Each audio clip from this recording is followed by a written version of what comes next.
Oh God, I loved her so much. Hey guys, 22nd in Thailand Rob here with 3 regrets that I've made since my move to Thailand that I wish and hope that you never make.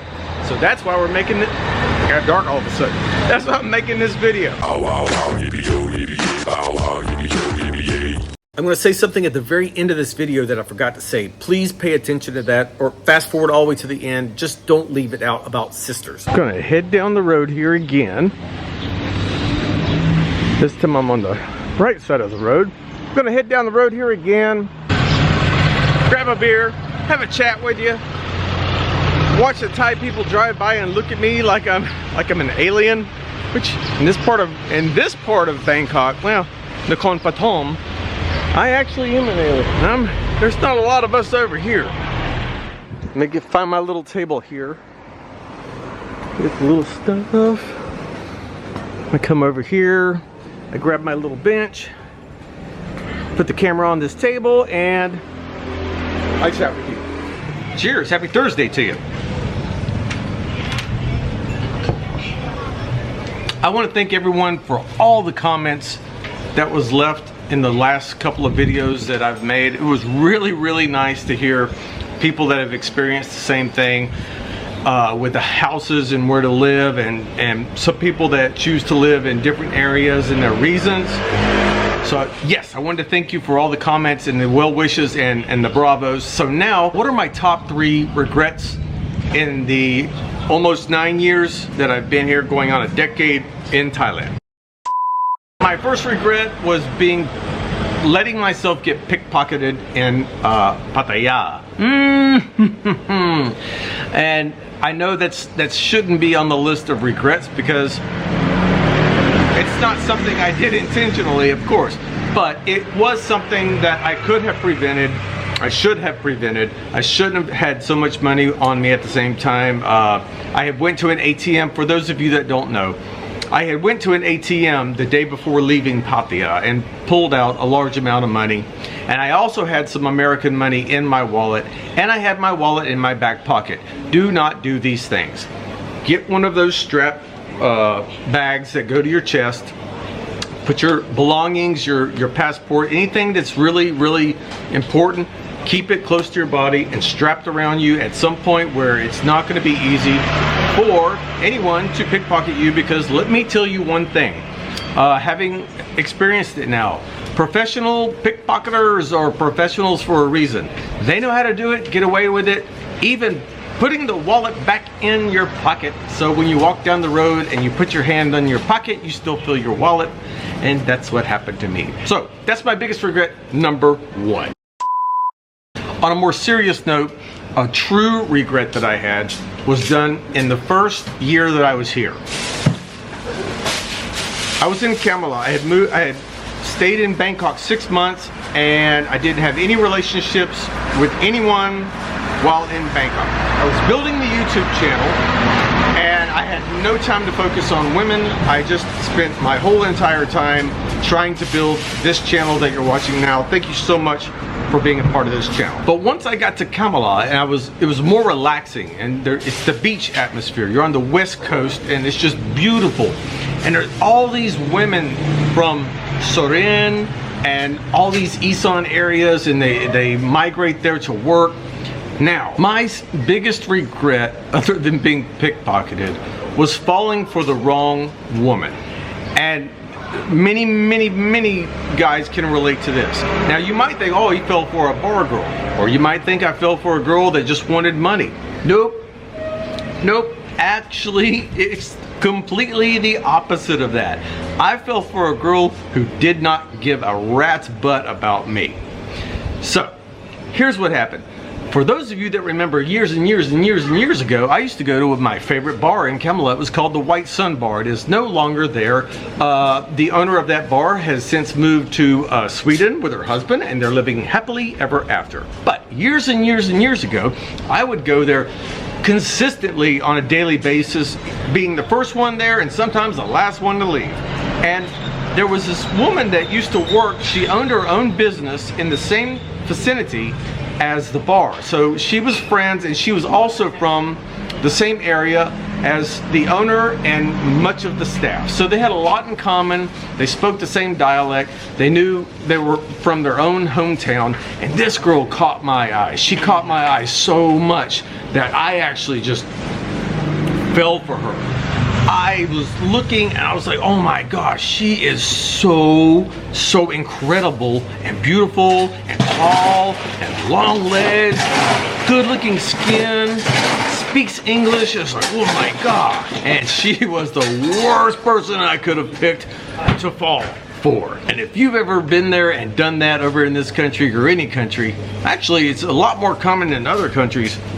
It's easy to fall for someone that doesn't like you in America, very easy. But in Thailand, usually you're being approached by so many people, so many women that they're looking for relationships. They're wanting a boyfriend, or they're wanting a customer, or they're wanting potential customer, potential husband, potential boyfriend.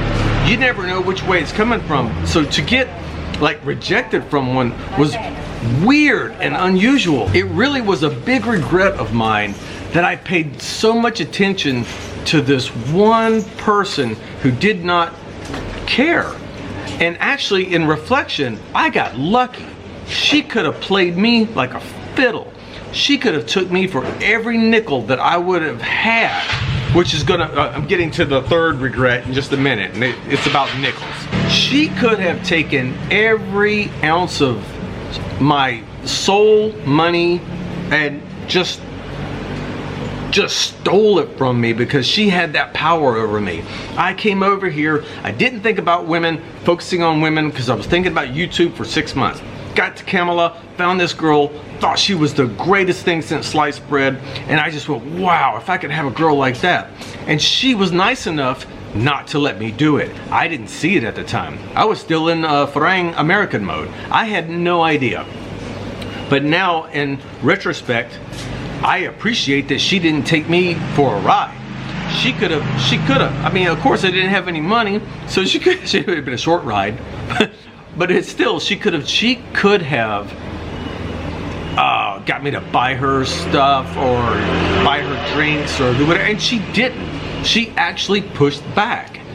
And she was like, no, we're friends, and friends stay friends. And I was just like, oh man, no. Oh man, how can it be that way? Now, yeah, there was one time where,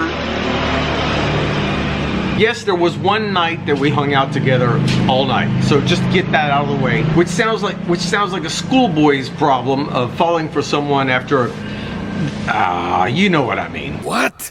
But I would say that would be my second regret over being pickpocketed, was falling for someone too quick, too fast, and for the wrong, just not the right combination. It wasn't someone that was interested in me, and I was way too much interested in them, and that falls back on the way that I remember being in the United States. The dating scene in the United States was horrific, if anything. Well, when I got to Thailand, it seemed like all the girls wanted to date me, so I didn't understand why this one didn't. Now, we're good. I don't even see her anymore, but if I do see her, it's platonic, cool. She knows what I think of her. She knows how much I cared, liked her, and I know how much she did. So, that was my second regret. Now, number 3. Now, my third regret, as I had to change cameras because the battery died in the other one, and I didn't bring an extra. Actually, I don't even have an extra. As I was saying, I brought over $4,000 US over here. That was everything that I had in savings. I brought it over here thinking, okay, so I might get a job teaching English and see if that works, and et cetera, et cetera. That did not work. So my third biggest regret is not planning to have stayed over here. Now, what I did was, with you guys, I actually built the YouTube channel within 6 months. I built the YouTube channel and the Patreons and the memberships, which kept me stable enough to build on the dream that this channel would let me stay in Thailand. And it has, and I thank you very, very much. But what I wish I had done, it was I looking for a future over here. There are people that come over here and only have their Social Security from America, or whatever pension they might have from whatever your country or your job gives to you. And that might be, and I'm just going to use US dollars here. You could only make let's just say $1,000 US and live here. You can't. It's not fun and it's not easy. Been there. I know exactly what it's like to make $4,000 US last for a year. It's not easy. There's days when, you might not be able to eat and someone feeds you. That happens up here quite a bit. As a matter of fact, they actually get upset when you don't eat with them. They love to make food for family and friends. That's a given. Staying with, in the first 6 months of my life in Bangkok, I stayed with Bom and Steve, and they did me some generous, I got really lucky that they let me stay at their place for the first 6 months, paying minimal of anything to stay there. That was a blessing. It was such a blessing. Then once YouTube started picking up and Patreon started picking up, I actually got to buy my own food, which I'm laughing now, but it's true. I used to turn the motorbike off when I would go down hills in Kamala to save on gas. To this day, I still do it out of habit, which is ridiculous, but I still do. Money was so bad, so I do regret that I didn't build enough of a nest egg or have a bigger plan of knowing how much it was going to cost to live in Thailand. Because yes, going back to the 1,000, you can survive in Thailand for $1,000 US a month. It's not going to be fun and pretty. It's going to be difficult, and you're going to have to live up north somewhere or somewhere off the grid. I would recommend that if you have any kind of income between 2,000 and up, let's just say 2,000 US minimum and going up, you should be fine over here, unless you live a very, very lavish lifestyle and you want to go on a lot of trips and boat cruises, and you want to have a lot of entertainment and go out all the time partying with friends and girls, then you're going to need to look at a lot more than 2,000. Yeah, I got a message today that they've got a condo in Bangkok for 9,000 a month. That's not bad at all. 9,000 a month for a place to live is not bad at all if you're in Bangkok. But guys, that's my top 3 things that I regret in the past 8.5, going on 9 years here in Thailand. It's not many. Don't get pickpocketed. Don't let that happen to you. It's a very, very, very bad feeling. The second one is don't fall in love with a girl that doesn't love you. It should be, I shouldn't even have to say that, but don't fall in love with a girl that doesn't love you. In Thailand, when you become friends with someone very close and that you trust, they are called sisters. If you see 2 girls and they say they're sisters, they may not be blood sisters. And if you see me and I'm talking about Danny's place, I'm talking about my sister at Danny's place. Sister means that she has your back. She will take care of you. She'll get you to the hospital. So about not falling in love with the girl that doesn't like you. When you first come to Thailand, you're not going to have a sister. You're not going to have someone that has your back. Because the culture over here is not to speak about anyone else's life to anyone else when you don't know them, as a family member, as a brother, as a sister. I'm at Danny's place. EU is my sister. I am her brother, and she has my back and I have hers. So when I first got here, I had no one to tap me on the shoulder and tell me, leave that girl alone, she's trouble.